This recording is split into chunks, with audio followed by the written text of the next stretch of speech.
Welcome to the Dark Time of the Month again, ladies and gentlemen. It's the Outpost 2018 Anime Podcast. I don't think that time of the month was the best wording, but Agree? we are talking today about the Castlevania OVA, I guess you'd call it. No, it was a Netflix series. Right? Yeah, it's a Netflix series. Yep. So, let's introduce ourselves. Alright, I am Neo Tokyo Tempo. Name Striker Red. And I am. Wait, what is my internet handle again? Oh, Seriously? He's Blackest Night. Feels bad, man. When I have to remember your name for you, that's bad. I'm messing with you. yeah, Black Knight, I think. No. So we have Black Knight in our gaming group, and then we have Lawrence here who goes by Blackest Night, and then we have. Let's just drop it. Let's just call me Lawrence. I don't. No, I am never letting this go, Lawrence. You're going to hear about this for the rest of your life. Oh man. And then Lewis used to go by Apex, but now he's called Striker Red because of the color on a, I forgot what car. It's like a vehicle reference. It's like a, cause he's into racing games. But anyways, so let's talk about Castlevania 3 because I'm currently streaming the Japanese version, I believe.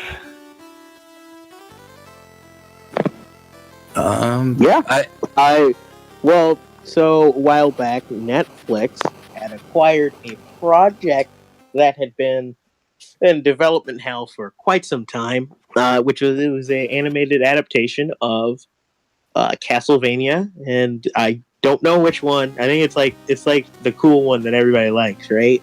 Castlevania 3. It's Castlevania 3 with references throughout the series. So it's basically a mesh. My apologies for interrupting you, but it's a mesh of mostly Castlevania 3 and some other Castlevania references, if that makes sense. Mm-hmm. But yeah. So I'll just continue with the history of it, of its production. So a script was written by Warren Ellis in about 2007. So this has been a long time in the making. I think it was Fred Rader. I don't know. Frederator. Yeah, Studio Federator. Yeah, they got the right to it. The rights to it. It was in development hell, and then fortunately for all of us, that Netflix was looking for projects to push on their stuff, especially animation ones. So they picked it up and went into production, and they did 4 episodes, and now they're coming back for season 2, which I believe has at least 8. So definitely glad that there's more coming, because it was as far as animation goes, it was enjoyable. It's sort of a rare showcase of American anime, as well as Korean studios, but we'll get to that in a minute. It was pretty good. I enjoyed it. I thought the first episode was a bit weak, but it picked up and got interesting, and I was a little disappointed it stopped where it did. I didn't really enjoy it that much, and I think now that I think about it, I think it's because of the first episode. The thing is like you get this whole thing with Dracula and his wife, and it should be an interesting way to like set up the conflict and why Dracula is doing the things that he's doing, but it kind of just breezes by it. I never like get a sense of, you know, who Dracula's wife was, what their relationship was like, what kind of chemistry they had together, why they loved each other, and because of that, I don't. That's kind of really how it was feel in the like- games, though. To be honest with you, but the games, the thing is with games is that they have this thing called gameplay and player interaction.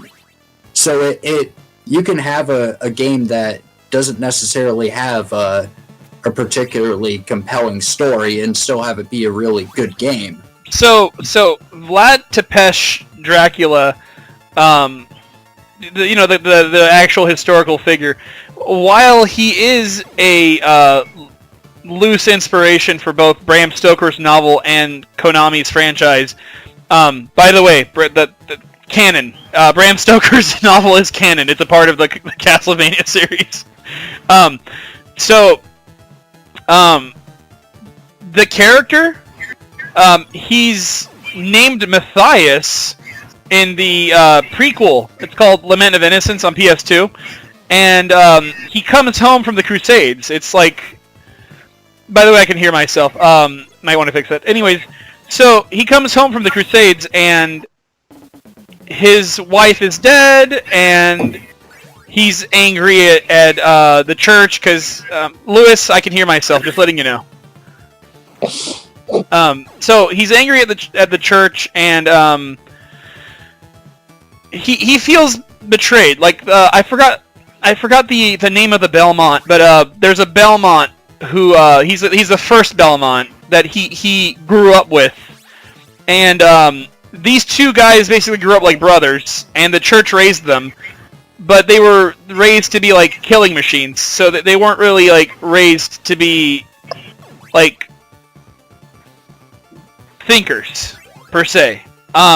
So he comes home, his wife is dead, and his immediate reaction is, how do I deal with this? And the church tells him, deal with it. And it's kind of like an Anakin Skywalker kind of reaction. Padme's dead, what do I do? Yeah, exactly.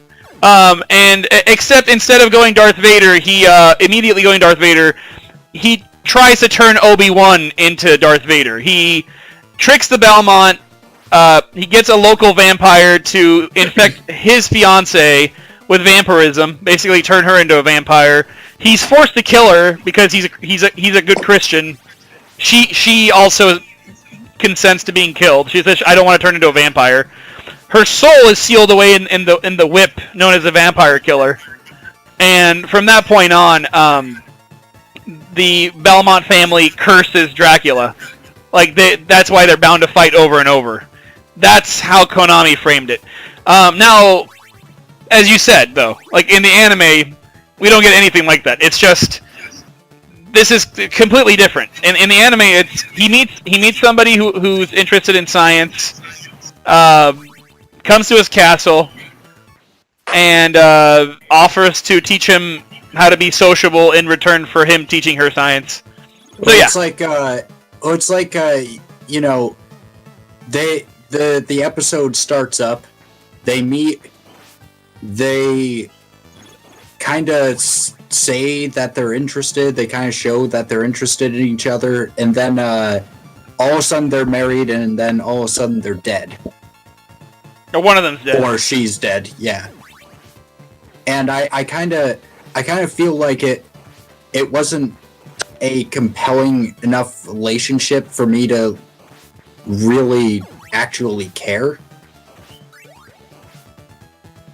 I personally think it's more of a master apprentice kind of relationship at first, because Mina was so impressed by the stuff that Vlad had in his laboratory, and then it all went from there. Yeah, another little criticism I kind of have of the first episode. The only protagonist that even appears is Alucard, but he only appears for a few seconds. Father, don't And kill then- the humans. Yeah. Yeah, and I feel like the first episode should, at least take the opportunity to set protagonist. Yeah. So I would definitely agree. Maybe it might have worked better if it were like a movie, but well, keep in It's mind, a- it's something you guys need to keep in mind is, and Lawrence, go ahead and finish up after this. But this was a pilot. But go ahead. yeah, and it comes off like that a lot. I'm definitely interested to see what they're gonna do in this next season when they have more episodes and they aren't trying to set up as much as they are.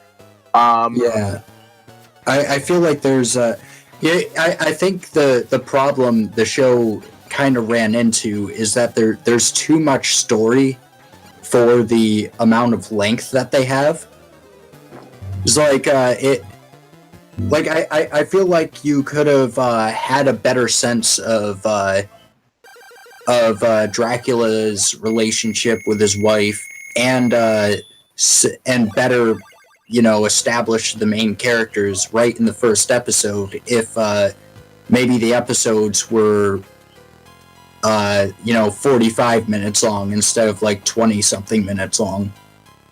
This is playing on Netflix. This isn't TV. They don't have to have commercial breaks or time slots or anything like that. So I kind of feel like this is just something they dragged over from TV out of habit, and this criticism can really be levied against anything that's a Netflix original.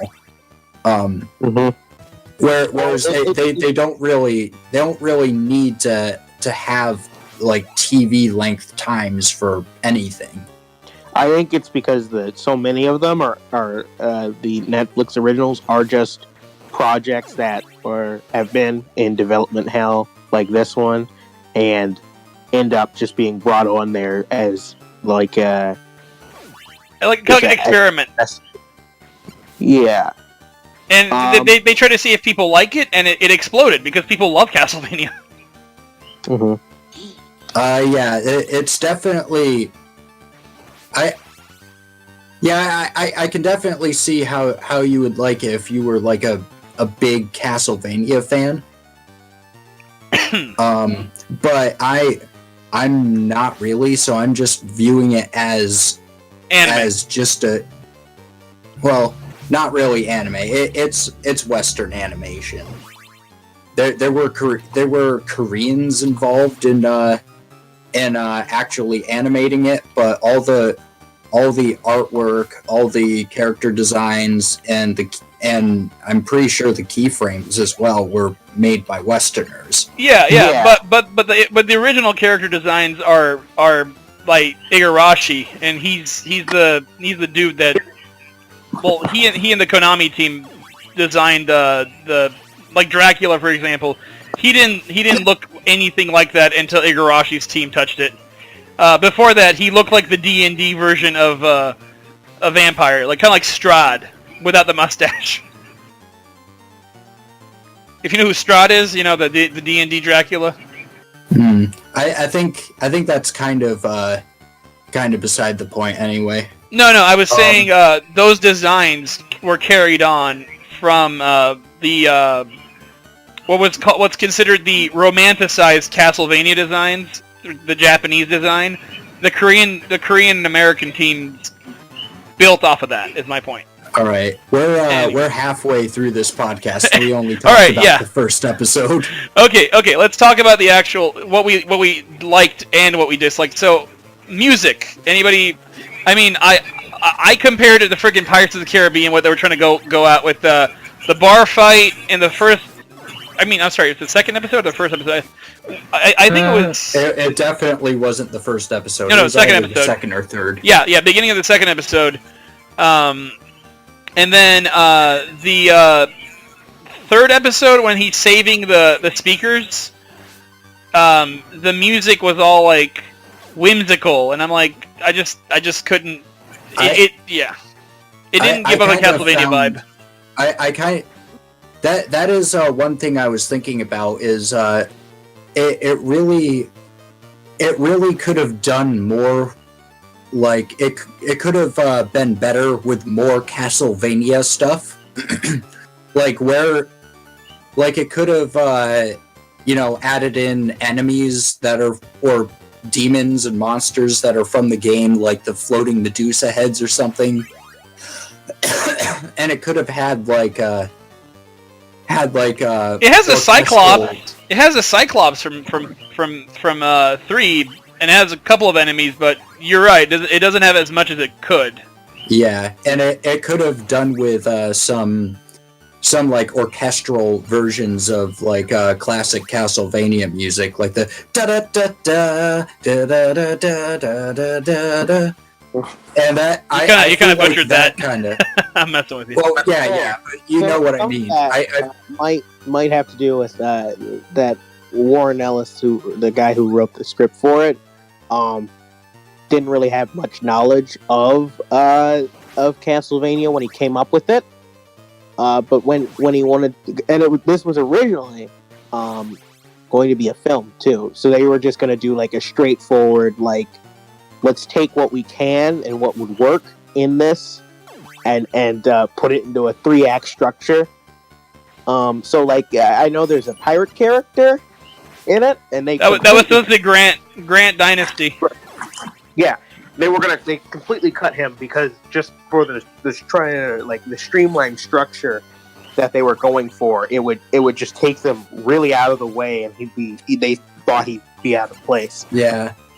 But kind of back to what I was saying, I think using orchestral versions of the Castlevania, of the NES Castlevania soundtracks, really could have. I think it really could have added to the energy of the show and made it feel more like Castlevania than it did. I definitely agree. I don't think that many of the the only scene with any music that stands out to me is the bar fight, and it's not for a reason. Yeah. The bar fight music is the only time I can think of where I really noticed the music, and I noticed it because it was just so bland. It was irritating. It was really out of place with the setting regarding Castlevania. I mean, they could have had. Oh, you know what? Go ahead. You had something to say. I've been talking too much. Yeah, I was gonna say that they should have at least increased the budget, hire a big orchestral band, at least from Japan or US or wherever, and do some. Sorry. No, go ahead. Yeah, I was saying that they needed to increase the budget for the musical arrangements, make some proper classical Castlevania covers of Castlevania themes, songs, and then some. Yeah, I know Castlevania music. It tends to be like almost over the top, modernized versions of like Gothic music. It's neoclassical. It's very neoclassical.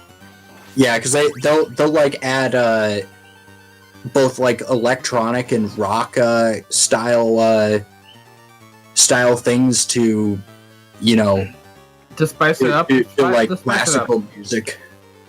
Well, it also depends on which game and which tracks. Like Symphony of the Night, it had some rock and roll, and then it had like some like Victorian sounding music, and then it had like Bach era stuff. Yeah. Oh man, stuck in this part. Okay, so question for you guys. We're talking about stuff that could have improved. What did you like? I liked the designs of all the characters. I think they were designed very well. It has that sort of almost Batman animated series kind of American style that has really been absent for a long time. I have to concur that the character design is honestly one of the best parts of the animation. Yeah, I'd say that the character designs are on point. They're very good. A lot of the inspiration was drawn from like Vampire Hunter D and things like that. You can really see it. Yeah, I also like the speakers. I kind of like the idea of like this group of sort of monks that just keep history as an oral tradition and sort of travel around to spread their wisdom. Mm. That actually reminds me of something. Now that we're talking about it, in the last Mad Max movie, there is a similar concept to the speakers. It's called the Warburgers, and basically it's a bunch of people who were scholars who tattooed every single thing from history into their body, so they could become living, breathing bastions of knowledge through the wasteland. Yeah, one thing that kind of confused me, it was something very specific, is the fact that Alucard was only sleeping for like a year, but when they were talking about the warrior that was going to save everything, it sounded like they were talking about something something that was known about for a long time. Yeah, like a sort of And legend. and then another problem with that is like, where did all that machinery come from? Did he build it in a year, or did he? Like, It's implied that it's archaic in nature. In other words, he got the knowledge from somewhere else, as in, you know. So all of those machines were already there when he got there. No, he got the knowledge from demons or elder beings. But like, how did he build it while he was sleeping? The idea isn't that he built it. The idea is that his father built it, or that he got it from his father. So then it was already there when he got there. Well, it was put there for him. But yeah. Okay. I will say another thing that I quite like is how brutal they made the whip. That was just deadly. The whip was not a joke. It was a straight up gore fest whenever the whip was pulled out. Oh yeah. So the guy who loses his eye, I thought for a second he was going to end up being Grant, because he had a really thin face like Grant does, the bandit that joins the party in the game, and he also carries a dagger. It's even funny because Trevor even says that's not priests don't carry weapons like that. Yeah. Of course, that's kind of out of the question because he lost his other eye. Yep. Yeah. I think it was overall was pretty good. I really dug the animation. There were a lot of really talented American animators who worked on it. They posted a lot of their work, so like a lot of their drawings of the keyframes and whole animated sections and things. There's a couple of like really awesome like things they animated that you don't entirely get to see. So there's a scene where I believe it was what the I don't know how to say her name. Sypha. She creates like an ice wall, and there's a part where like just like a square chunk of it falls, and they animated like that entire square chunk, and they posted up. It's like separately, and there's like a bunch of like animation things that happen. So when it lands, like a chunk of it breaks off and falls up, but it's in the background, completely in the background. You wouldn't see it, but it was really cool to see like the detail and all the cool digital processing like tricks they did. So there's a lot of really neat animation stuff on there. Unfortunately, some of the fight scenes have this problem where the timing is off because they have not like they had problems getting the digital sort of motion masters and layer stuff that all the American animators did to translate onto the like paper for the Korean studios. They couldn't transfer it. Yeah, they had like a weird trouble with it that they didn't have enough time to, unfortunately. So the Korean studio didn't really in between certain scenes. They just sort of drew the American sort of keyframes. So instead of them having the fluid motion, they sort of lock into position a couple times. It's not the most noticeable thing, but it is there. So I did notice it once. The animation did go. Trevor ended up like sitting back, and there was like a close up of his face, and then it all of a sudden got choppy for just a second. Mm-hmm.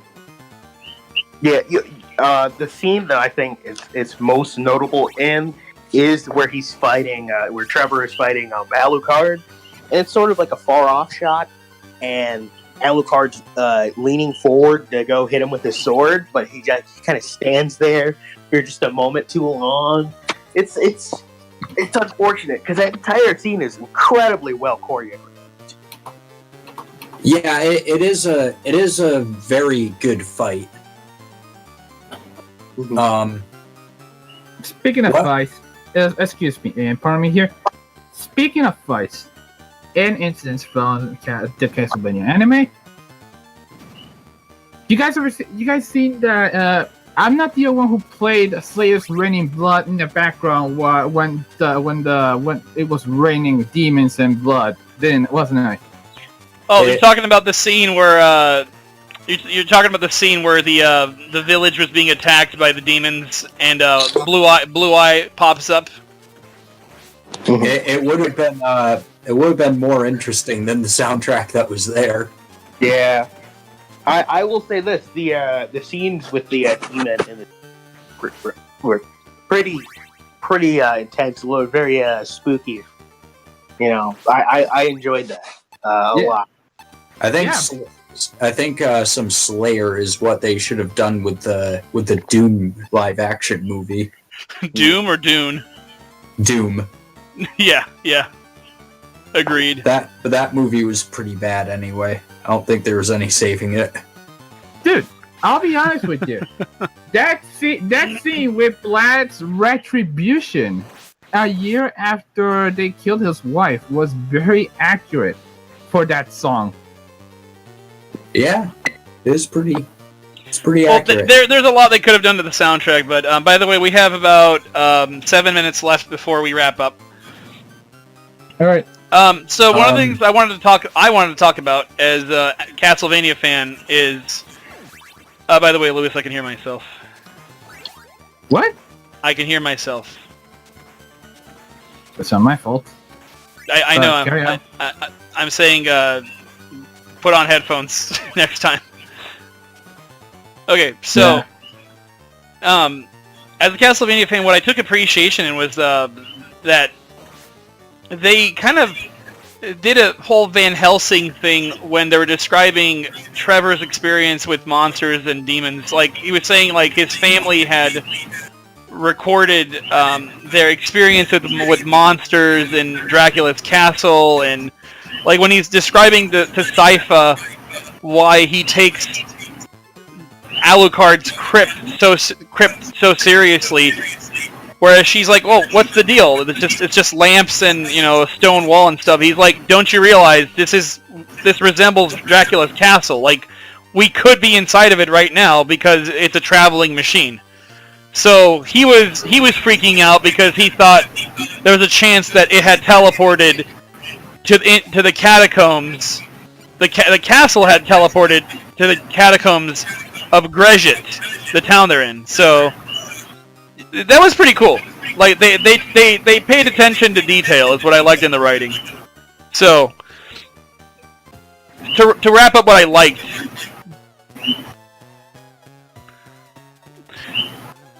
What do you guys want to say about what you liked though? Because I want to wrap up before we say what we're hoping for in the next couple days. Because in 3 days, season 2 is getting released.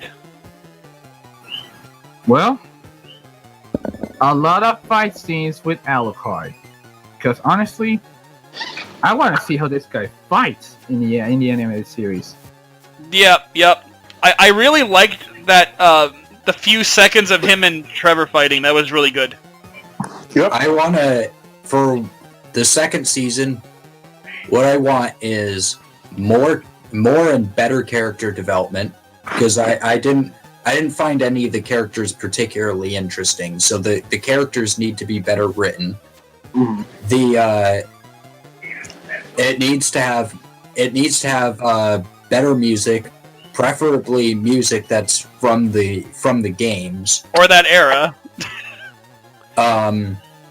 And I want the animation to be just a little bit more consistent, but it's mostly fine. And I just want the story to actually have. I want the show to actually have the amount of time that it needs for the amount of plot that it has, because it's too much plot in too little time. Indeed, 4 I episodes would isn't enough. definitely agree. Especially the characters. I didn't find any of the characters too interesting. Especially Trevor. I thought he was alright. Yeah, that's Didn't set the world on fire. Yeah, that's the thing, is the action choreography is great, but there's no tension in it if you don't care about Trevor. Exactly. I mean, the guy's the central character. He's the last of the Belmonts. They need to portray him as the last of the Belmonts. You know what I'm saying? Mhm. Yeah. He has to act like it. Yeah, Well, the way he's acting.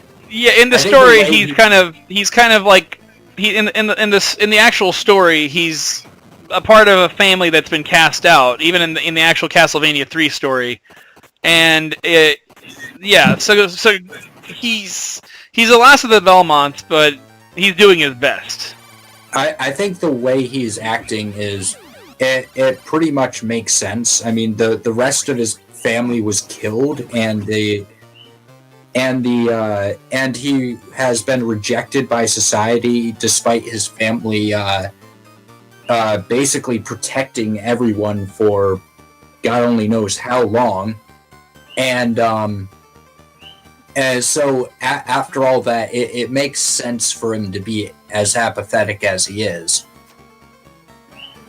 Yeah. It's just he doesn't have to be apathetic and boring. That makes sense. Yep. Anyways, we have like a minute left. Lawrence, you go, and then I'll go, and then I want to wrap up for next time. Mhm. I will say this. It's definitely something to watch, especially as far as more adult-oriented animation, particularly Western animation. It is concerned. Definitely want to see more things like it, more serious adaptations of video game things, especially on Netflix. Netflix seems to be where a lot of people, especially in the animation industry, are trying to put their content that they traditionally wouldn't be able to get